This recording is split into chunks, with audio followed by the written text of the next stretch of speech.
Welcome to Spotlight on Chelsea. I'm your host, Leo Robinson. I'll be interviewing the candidates for the state rep seat representing Chelsea, Revere, Saugus, and I pretty much that covers That's it. everything. Yeah. And actually, before we get started, to those communities, I like to say, remember to put on your mask and make sure that you're washing your hands. All right, My guest today is Joe Gravellese. He's a candidate for the state rep covering Chelsea, Revere, and Saugus. My first question would be, can you tell us what is the state's responsibility to respond to communities like Chelsea that were hit hard by the pandemic? Sure. And Leo, thank you so much for having me. I really appreciate it. So I think when you look at the state's response to COVID-19, particularly for communities like Chelsea, as well as my home city of Revere, which also took a pretty hard hit, there's short-term and long-term responsibilities. In the short term, we need to take care of the people that are really facing urgent challenges, that are out of work and that are struggling. So that means extending the eviction moratorium. It means extending additional relief for rental support and food assistance for people who need it and who are out of work. It means emergency paid sick time for frontline workers that continue to work through the pandemic, which is showing no sign of letting up. And it also means that workers' voices need to be represented on these conversations about how we're going to reopen the economy. I think we're seeing that play out with schools right now, where the concerns of teachers and school nurses have to be front and center and making sure that we're doing this right. Now, long term, the response really needs to be focused on all of the things that led to COVID-19 hitting Chelsea and Revere so hard in the first place. Because as we all know, this didn't come out of nowhere.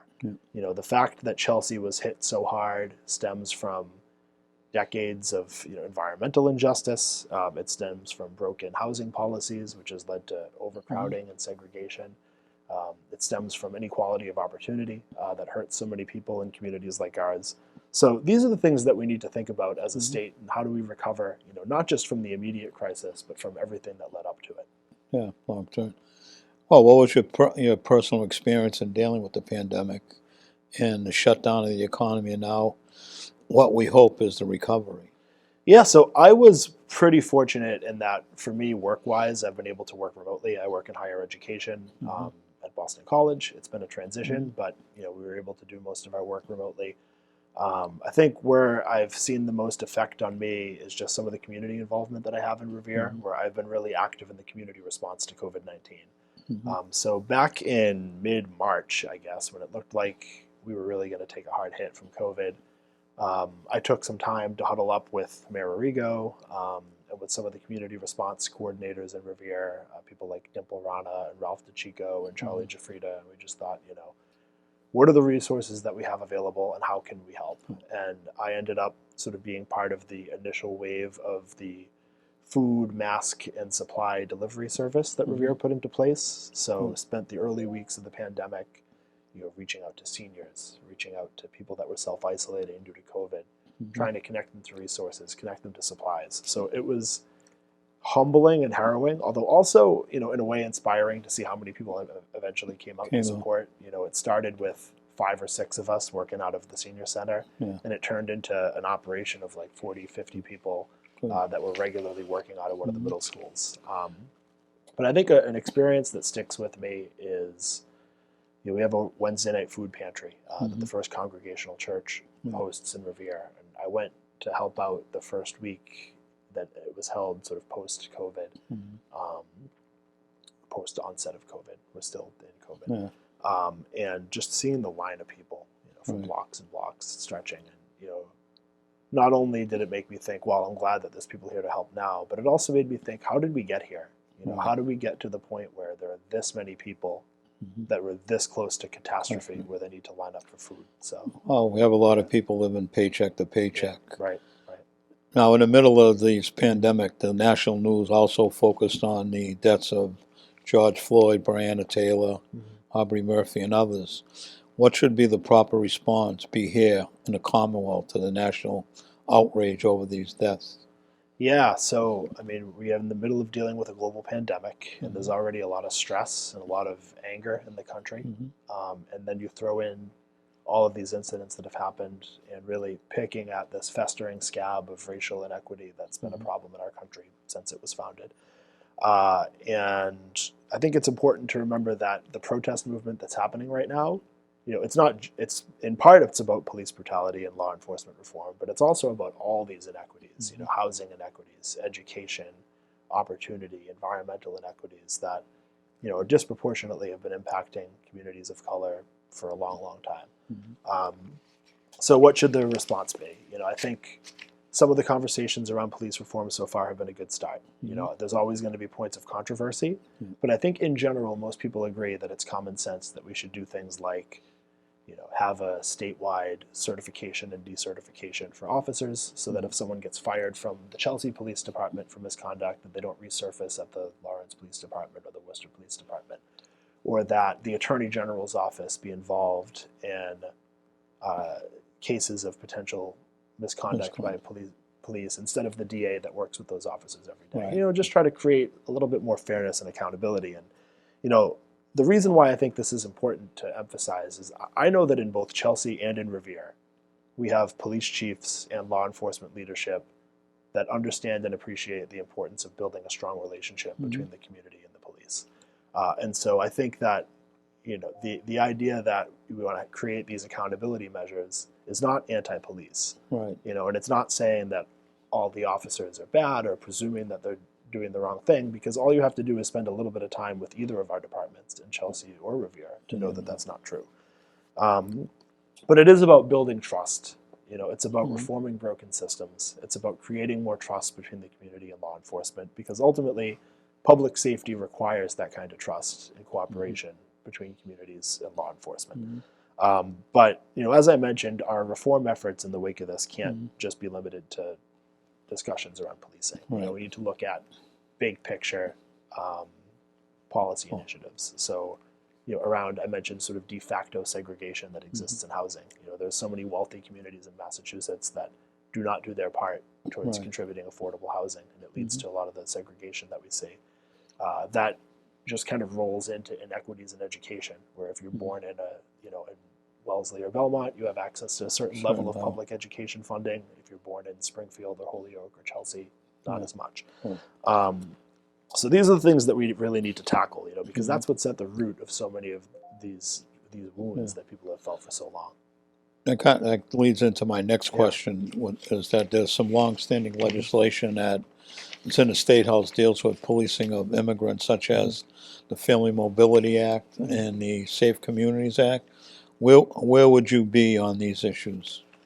Yeah, so I'm supportive, and I want to tell you why I think that they're so important. I think a lot of law enforcement officials, including police chiefs around the state, would agree that these are steps that we should take. And don't take my word for it. Take a look at the coalitions of police that are saying this. So I think to frame these issues, I want to start by acknowledging the fact that right now under this president, immigration enforcement has become capricious and random. One day you could have temporary protected status as someone who fled a war-torn country, and the next day it gets revoked and you're subject to these deportation actions. One day you could be protected under DACA as a dreamer. 80% of Americans, Democrat, Republican, Independent, agree that someone who was brought here as a kid has had no trouble with the law. It was not their choice to come. They've done all the right things. They've gone to school, or they went into the workforce or joined the military. Almost all Americans agree that those people should be able to become legal citizens and have a pathway to citizenship if they continue to do the right thing. And yet they could be subject to deportation actions under the policies of this administration. We even just saw college students, when a lot of colleges announced that they were shifting to online-only learning, the administration put out, that students might have their visas revoked if they don't have in-person classes. And so we're talking about kids that are doing all the right things that contribute so much to our economy and to our civic life. So I think it's important to kind of see the big picture, because everyone just thinks of people forget how complicated these immigration questions are, and it's become pretty capricious and pretty random and arbitrary under this administration, and it could lead to not only a lack of trust between immigrant families and law enforcement, but also just sort of a lack of social cohesion. So I think as long as this administration is acting the way it doesn't make our Commonwealth any safer or more secure to create that level of fear between immigrant families and the police. I know that in both Chelsea and in Revere, and this is not new, this is under multiple police chiefs in Revere, multiple mayoral administrations. I'm not sure how far back this is the case in Chelsea, but I know that for right now it's true in both cities that the police understand that it's not their job to enforce federal immigration policy. And that's been the case, again, multiple chiefs, multiple mayors, because they know it doesn't make us any safer. Right. No, it doesn't. Yeah. But, one of the things that a lot of Chelsea people feeling is the MBTA is always in the news. What are the transportation challenges facing communities like Chelsea? Yeah, so transportation challenges is one of the reasons why I got into this race in the first place. I'm a T rider. I've ridden the bus and the Blue Line my whole life. I worked in the legislature as a staffer in 2015 when Snowmageddon happened, and it shut down the T, and the commuter rail was shut down, and the subway was shut down, and I could really palpably feel that there was a lack of political will to fix these problems, these long-standing problems with the T. We have a multi-million-dollar backlog of repairs to the existing system, but we've also failed to upgrade it and keep it up with the times. So when you look at communities like Chelsea, what are ways that better investments in transportation can help a community like Chelsea? Think about bus service. Think about how many Chelsea residents rely on buses like the 111, the 116, the 117. We've seen in Roxbury and in Everett some successful pilot programs with bus lanes to help speed up boarding and get people to their destination. That adds up 15, 20 minutes in either direction. It also reduces crowding on the bus line too, so we should be looking at that. I know we have the Silver Line in Chelsea. If that extended into downtown Revere, it would expand access to more communities, give Chelsea residents access to more jobs in each direction. But I think the key thing is the commuter rail. So to me, the most important transportation policy that we need to push for is taking our commuter rail and totally reimagining it as a true regional rail system that runs all day, like every 20 to 40 minutes, and switches from the dirty diesel engines that roll through and cause pollution in Chelsea every day to clean electric engines. And in addition to the sort of transportation impact of that would also help alleviate some of the housing and displacement burdens on places like Chelsea and Revere, because you'd have more communities with access to transportation. That kind of leads into my next question was in regards to environmental justice and the effects that Chelsea, East Boston, and Revere are often in the headlines. What can you, as a member of the legislature, to prevent further environmental impacts on those communities? Yeah, so this is another one of those issues that predates COVID, right? And yet COVID has shined a spotlight on it because we've seen that the more polluted a community, the higher rates of COVID infection that they have. So this is something that we can really look at short term, in addition to the fact that we're looking at these long-term hazards of climate change and coastal flooding and things like that. The House made a good step this week in a bill that was passed where they codified environmental justice into law. That was a good step. Now we need to follow up on that. So we can follow up on that with committing to 100% clean renewable energy. It means standing up against new expansion of fossil fuel infrastructure, which they're trying to do in East Boston and in Weymouth, standing strong against that. It means investing in solar and wind energy. We have the potential in Massachusetts to be a true leader in both of those industries and not only make our communities cleaner, but also create lots of good paying jobs. We need smarter waste policies. One of the environmental hazards nearby is the trash burning incinerator in Saugus. Right now, around 50% of the things that we put into the waste stream, we already know how to divert or reuse or recycle, like food waste or paper goods. So just with some smarter waste policies, we can reduce those types of burdens. So I'm proud that all three environmental groups, advocacy groups that have endorsed in my race have endorsed my candidacy. The Sierra Club, 350 Massachusetts, and Sunrise. It's because they know that I have a history of working on these issues and really care deeply about them. Well, back to the pandemic, city and towns as well as the legislature have had to resort to other methods of holding public meetings. What have we learned from this experience? Yeah, so this might be one of the only positive things to come out of COVID-19, I think, is that I think it's helped us reimagine what democratic participation looks like for public meetings, council meetings, board meetings. There's so many people who might otherwise have to stay home with kids or be commuting between jobs that don't usually get to participate in these meetings, but they've been able to remotely through Zoom. In Revere, even pre-COVID last year, we had a master planning process that went out of its way to be inclusive, that provided translation services, child care services, making sure that more diverse voices can be heard. And I think Zoom and remote technology gives us an additional opportunity to do that. So I think that's fantastic. Great. My next question is, I'm big on is the 2020 census. And what impact does responding to the census have on our communities? Yeah, so it's crucial. I mean, the census determines not only the federal funding that we get, but it also determines district boundaries, both for the congressional district and for our state legislative districts. So one of the best things you can do to help your community is to fill out the census because it makes sure that we're all counted and that communities like Revere and Chelsea get the funding and the representation that they deserve. Right, because for each census that we do not fill out, we lose $2,500 per person. So that's a lot of money that the communities kind of miss out on. And to go back to, I mean, not to make everything about the federal government, but we're seeing the federal government's trying to undercut the census, trying to cut it short. So it's become more and more urgent, that people respond as soon as possible. So the last two questions are kind of intertwined. So lastly, why are you running for the state for a state representative, and how would Chelsea benefit from your experience in government? Sure.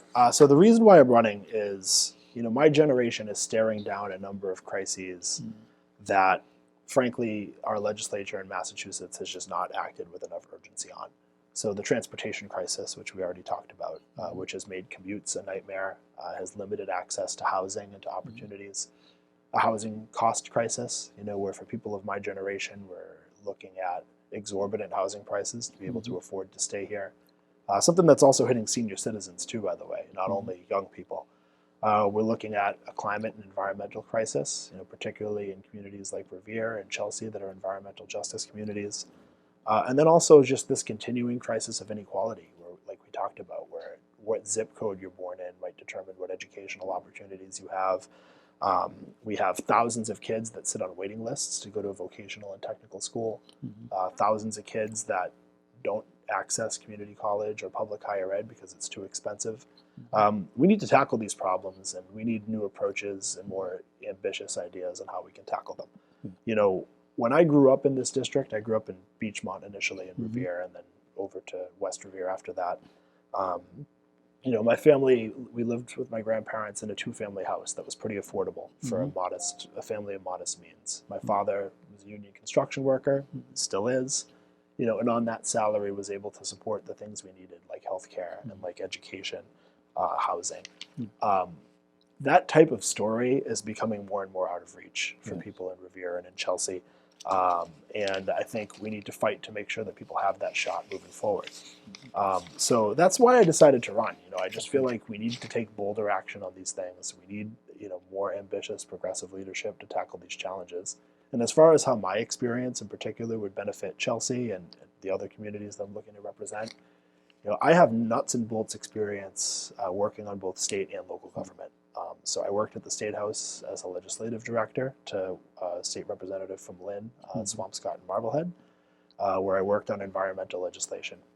We successfully passed a bill to hold National Grid and Eversource accountable for gas leaks and make them document where all the gas leaks are in the state and repair some of the most dangerous ones. We passed legislation to help crack down on polluting coal plants and eventually close the coal plant in Salem that was causing so much pollution. And then we also stood up for working people against exploitation by non-compete agreements that were preventing people from pursuing their own businesses and finding new employment opportunities. Then I moved on to work in City Hall in Revere, where I worked really on the ground with starting an office in Revere dedicated to substance use treatment, relaunching the city's Commission on Disabilities, and starting a 311 system that allows the city to respond more quickly to constituents' needs. So while I've never held elected office, I do have a lot of nuts and bolts experience, both at the city and the state level. And I think having both of those perspectives will be really valuable to take into the State House with me. Well, first of all, I'd like to thank Joe Gravellese, candidate for state rep for Chelsea, Revere, and Saugus, for joining me here on Spotlight in Chelsea. In closing, I'd like to say make sure that we get out and vote and support the candidates that we feel that are going to represent us the best. But in closing, to those residents, make sure that you wear your mask and you wash your hands. And let's cut down on any more spread of this virus in our communities. And I want to thank Joe Gravellese once again. Thank you very much for being here with me today on Spotlight in Chelsea. Well, Leo, thank you for having me, and I echo everything you said and encourage everyone to get out and vote on September 1st.